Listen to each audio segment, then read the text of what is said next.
guys, welcome back to another video. So today's video is going to be about the worst plots ever. Hi, another correction from the future. This could be worst plots or ridiculous decisions made.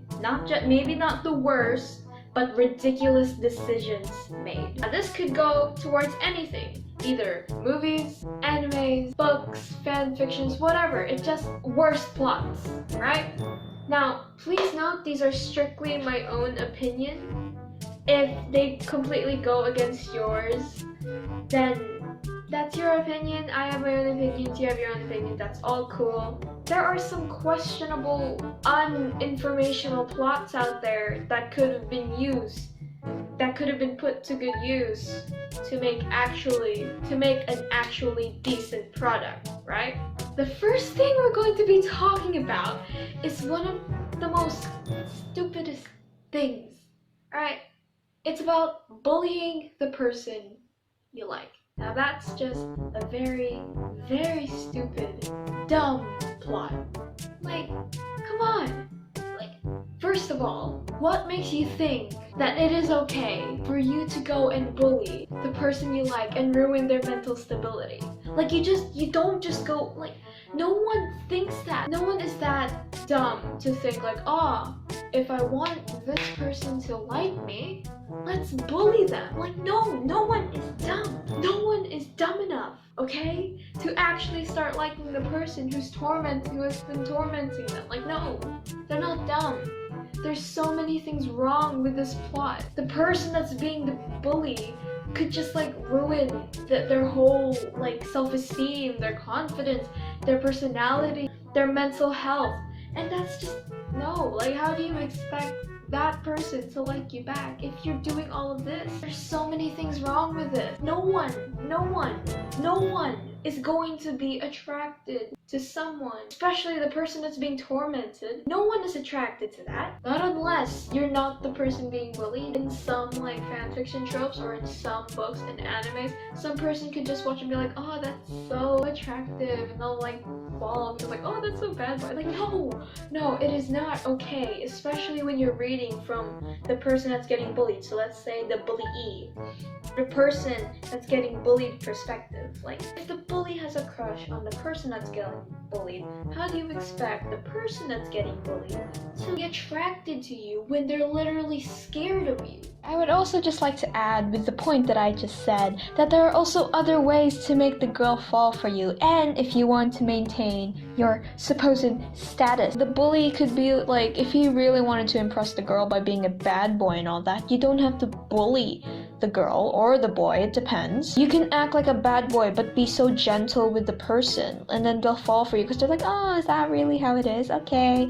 There are other ways to do it. You don't have to be so rude about it. And another point, in the plot, in the book, in the fanfiction, in the movies, in the anime, the friends are completely okay with this. Do you know what they do? They join in. Why? Because most of these types of plots go, the bully is the leader of the entire group, and the leader, the bully, is so scary that the other friends can't even stand up against him. So they just decide, okay, let's just go along with it. And you know what?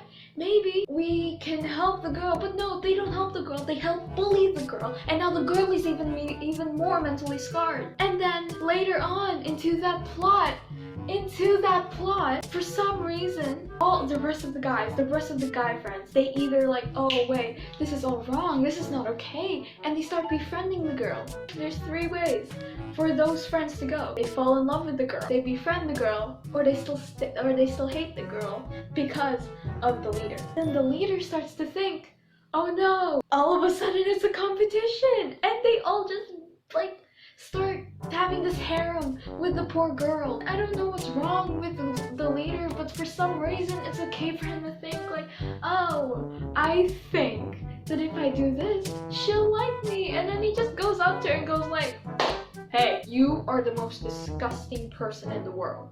And then the girl just goes like, no, I'm sorry for what I did. And then the guy just walks away and then he goes, oh my gosh, she likes me so much. Like, no, that's not okay, that is not okay. Number 2, replacing the main character. Okay, so this goes into a lot of fan fiction. So there could be, some people would like to take some franchises and make a new character, so their own OC, and put it into those franchises and make a completely different plot, right? Some people do that. So they take the characters, they put them in a book, they have their own OC, and they make a different plot line. They make a different story. So let's say Transformers, right? Transformers is all about this war. Now, a person could take those Transformers characters, put them in a book, put their OC being own character, OC. The book would probably have a little talk about war, but it would also have a different plot, a different story than the franchise is having. But there are some books, this is what 2 is about. 2 is about replacing the main character from that original franchise and putting their own OC and they completely take over the main character. Now there are some books that do like, so let's Transformers again, right? You know how Sam Witwicky, the main protagonist for the first 3 Transformers movies. That's him, right? Sam Witwicky, right? That's okay? But if the writer like completely removes Sam Witwicky and just replaces it with their own OC, and all the lines from Sam Witwicky just goes to that person, but Sam Witwicky doesn't exist in this book, that is okay, that is completely alright. But when a writer puts Sam Witwicky in and their own OC, either that being their OC or the reader that's reading it, and just let the reader take all of the lines of the original character, it's like there's no use for this other character, the main character, the original character at all. Like, why put it there in the first place when they do not have any purpose? A poor decision making. Although there are, now don't get me wrong, there are some books out there, some fan fiction, some movies, and some shows that actually put these plots into good use. But then again, there are also some that do not put them in the right way, that just makes readers just like, or watchers just go, huh? Number 3, the main character abandons all standards and goes for literally someone that is not up to them at all. Now, a perfect example of this is Grease. Grease is all about a girl named Sandy and Danny. So Sandy and Danny fall in love with each other, right? But then when they go to school together, Sandy finds out like, oh, Danny's not this perfect gentleman dude. He's actually this greaser boy, this bad boy, the one that doesn't listen, the one that always gets into trouble. Sandy finds out that's really who Danny is. But then Danny goes like, wait, I'm going to change for her. And then Sandy goes like, okay, I'll just wait for you to change. But this dude takes literally the entire school year to change for Sandy.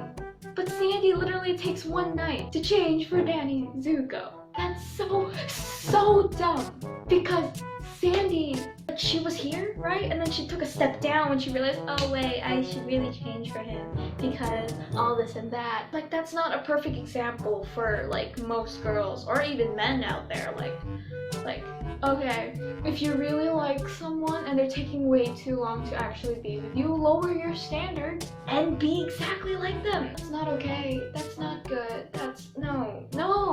Number 4. The main character being a furry. I don't have anything much against furries. Not until it completely ruins the entire plot. There are some weird books out there, fan fiction, that makes some people are interested in anthropomorphic animals. There are some books out there that like it makes sense. In a way, those type of book makes sense if the main character is going to be a furry, right? But if it's going to be in a different world where furries literally do not exist, and you just put your main character as this wolf girl, this cat girl, this dog girl. And like, what? For comedic purposes? Like, I get it that you want to put it there for like, oh, for the funny, oh, for the lols. Like, no. And it doesn't help, because some people like to use these type of characters, these half animal breed human thing, with serious type of situations. So some of these characters could be placed into this world where it's all about gangs and all that, where they kill each other, and the complete use of having that anthropomorphic animal is just so uncalled for. Not like, especially when the character is deep and brooding and it's just making no sense. The writer is trying to make them seem innocent and cute, but that doesn't really work. These books just don't make sense. There's no reason at all that you should be making the main character a half animal breed. Like half the time you would even forget that the character is like this half animal, half cat, half dog, because that detail is so completely useless. Remember, these are my opinions. You guys can have your own opinions too, and you can comment them down below. Thank you for listening to me rant. These are just the most ridiculous plots or decisions for me. I hope you guys enjoyed this video of me completely just ranting. I hope you enjoyed. If you want more content like this, subscribe and please share with your friends. And I hope you have a good day. Bye!